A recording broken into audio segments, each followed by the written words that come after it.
तो खत्म कराना है ना। हेलो स्टूडेंट्स, विद्या अकेडमी में आप लोगों का स्वागत है। हमारा चैप्टर चल रहा था 7 हिस्ट्री का 12th क्लास का, जिसको आज हमने स्टार्ट करना है किससे? राय और नायक से। राय और नायक से हमने क्या करना है, इसको स्टार्ट करना है। तो सबसे पहले एक चीज समझो कि शक्ति का प्रयोग कैसे किया जाता है। साम्राज्य में शक्ति का मुख्य प्रयोग जो है ना, वो सेना के जितने भी प्रमुख होते थे ना, उनके द्वारा किया जाता था। मतलब सेना जो है वो क्या करती है, राज्य को संभालती है, उसके द्वारा किया जाता था। नियंत्रण, ये प्रमुख आमतौर पर किलों पर अपना नियंत्रण रखते थे। सशस्त्र समर्थक इनके पास अपने सशस्त्र भी क्या होते थे, रख देते थे। मोबिलिटी मतलब मनशीलता क्या होती थी, अक्सर एक स्थान से दूसरे स्थान पर घूमते रहते थे, किसानों का सहयोग करते थे।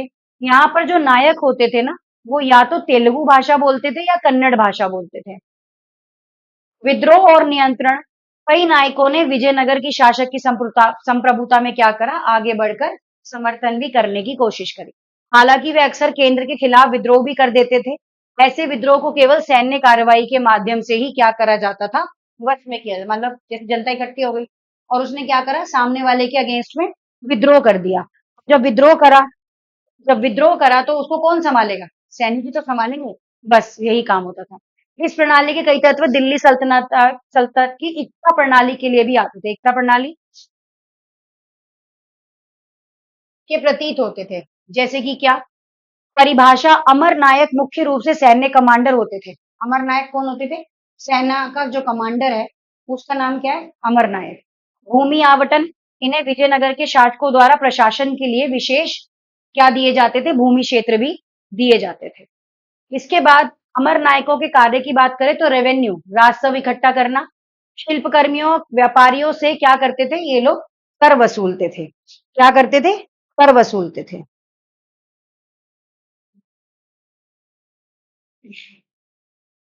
उसके बाद सैन्य रखरखाव की बात करें तो राजसाहब के एक हिस्से में घोड़े और हाथियां निर्धारित दल का रखरखाव होता था। तालाब, नहरें, इन सब जगहों से भी क्या होता था, सिंचाई के लिए पानी लिया जाता था। सैन्य सहायता, सैन्य विजयनगर शासकों को शक्ति प्रदान करते ताकि वो क्या कर सके, जब कोई उनका विद्रोह करे तो उस पे वो उनका बचाव कर सके। शासक और अमर नायकों के संबंध में वार्षिक भेंट, अमर नायक राजा को वर्ष में एक बार भेंट दी जाती थी। राज के दरबार में बुलाया जाता था और स्वामी भक्ति के नाम से इनको क्या पुकारा जाता था। राजा का नियंत्रण क्या होता, राजा कभी कभी उन्हें एक स्थान से दूसरे स्थान पर भी क्या कर देता था, स्थानांतरण कर देता, ठीक है जाओ स्थानांतरण, जिससे उन पर राजा का नियंत्रण क्या होता था, प्रदर्शित होता था कि ये काम करना। साम्राज्य का 17वीं शताब्दी में धीरे धीरे विघटन होने लगा। नायक खुद क्या होने लग गए, स्वतंत्र घोषित करने लग गए खुद को कि अब हम क्या हैं, स्वतंत्र हैं। स्वतंत्र राज्यों,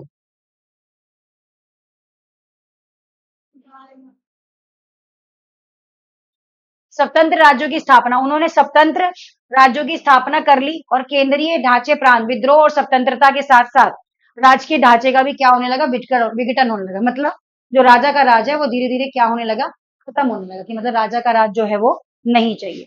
अब बात करते हैं विजयनगर की राजधानी की। तो विजयनगर अपने समय के सबसे प्रसिद्ध शहरों में से एक शहर था। यहाँ की बनावट, यहाँ की सात पत्ते कला, अभिलेख, मंदिर, दान, ये सब आपको यहाँ पर विवरण में दिखाई देते हैं। विदेशी यात्री यहाँ पर निकोलो दे कांति आए थे, अबुल रजाक पारस और राजा के दूत, ये सब आए और इन्होंने यहाँ पर क्या करा, देखा कि विजयनगर की राजधानी कैसी है।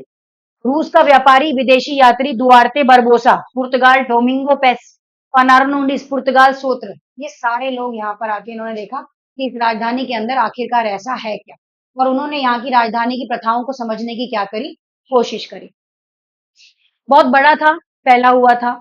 विजयनगर शहर का उन्होंने वर्णन किया, कैसा दिखाई देता है, अत्यंत सुंदर दिखाई देता है। झीलें हैं, बगीचे हैं, शाही बाग हैं, खजूर के पेड़ हैं, है ना, ये सब के बारे में उन्होंने बताया। बात करें जल संपदा की तो विजयनगर की जल संपदा का बिंदु भौगोलिक स्थिति, विजयनगर तुंगभद्रा नदी द्वारा निर्मित एक प्राकृतिक कुंड पर स्थित है, जो उत्तर पूर्वी दिशा में क्या करती है, बहती है।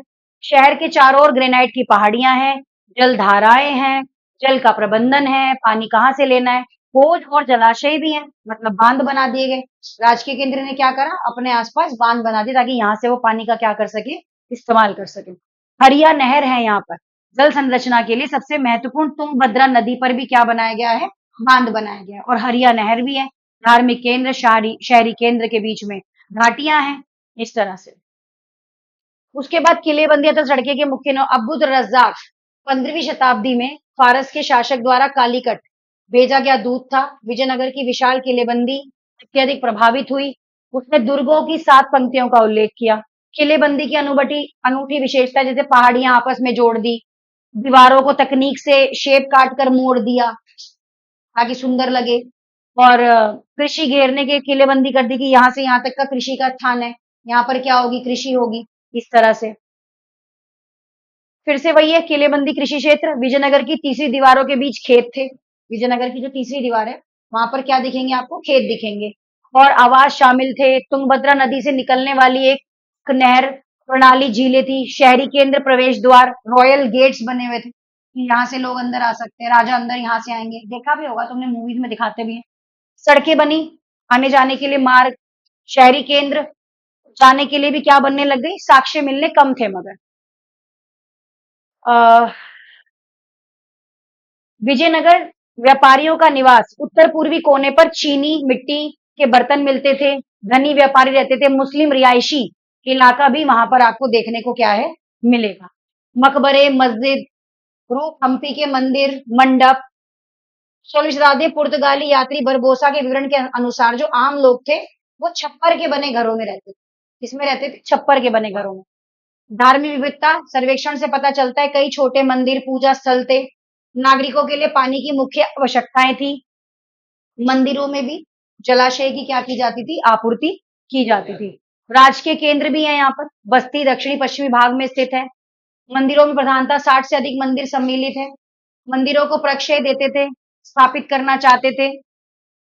30 संरचनाएं आपको यहाँ पे देखने को मिलेंगी। महल मानी गई थी। अनुष्ठानिक कार्यों से कोई संबंध नहीं था उनका, बस भवन को सजाने के लिए उन्होंने क्या करा, महानवी डब्बा बनाया, विद्य का भवन बनाया, ऊपर एक दो मंच बनाए, मंच पर मूर्ति पूजा बनाई, सिंहासन के लिए चबूतरा बनाया जहाँ पे राजा वगैरह बैठ सकते। वरना पहले किसी को थोड़ी पता था कि कोई कैसे बैठेगा, कहाँ बैठेगा। ये देखो, महानवी डब्बा शहर के सबसे ऊंचे स्थानों पर स्थित था। इसका आधार 1100 वर्ग फीट ऊंचा था। कभी लकड़ी की संरचना बनी होने के साक्ष्य मिले हैं, मतलब नक्काशी में बता होता था कि महानवी का जो डब्बा है वो यहाँ पे बना हुआ, उसको मंडप के तौर पर नवरात्रि, दुर्गा पूजा, महानवी, दशहरा, इन सब में क्या है इसका इस्तेमाल। शोभा यात्रा, रिचुअल, अनुष्ठान करने के लिए भी महानवी डब्बे का क्या है, इस्तेमाल करते थे। इसके बाद राजकीय केंद्र में स्थित भवन काल महल। राजकीय केंद्र में सबसे खूबसूरत भवन लोटस महल था। इस भवन का नामकरण 19वीं शताब्दी के अंग्रेज यात्रियों द्वारा किया गया। उर्दू अवलोकन, हाँ, भवन कमल महल अंग्रेज है ना। उर्दू अवलोकन, यह चित्र किसी वस्तु संरचना का ऊपर से व्यू लिया गया है कि कैसे मेहरबान स्थापत्य शैली कैसे प्रभावित करती है। इंडो इस्लामिक की भी कई संरचनाएं यहाँ पर देखने को मिली। फिर उसके बाद राजकीय केंद्र और स्थित अन्य भवन महल की बात करें तो लोटस महल की बात करते हैं। देखो नक्शे में आपको पूरा कमल महल है। कॉलोनी मैगजी द्वारा तैयार किया गया था ये मानचित्र। कॉलोनी मैगजी द्वारा ये मानचित्र तैयार किया गया था। यहाँ पर पारदर्शिता है, सदन में जा सकते हो आप। अधिकांश मंदिर मुख्य रूप से धार्मिक स्तर पर ही स्थित थे, रॉयल थे।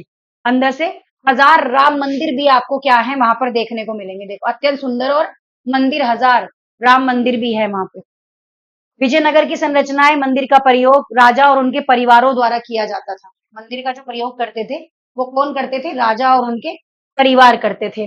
मूर्तियां भी सुरक्षित थी, मंदिरों में मूर्तियां रखी जाती थी।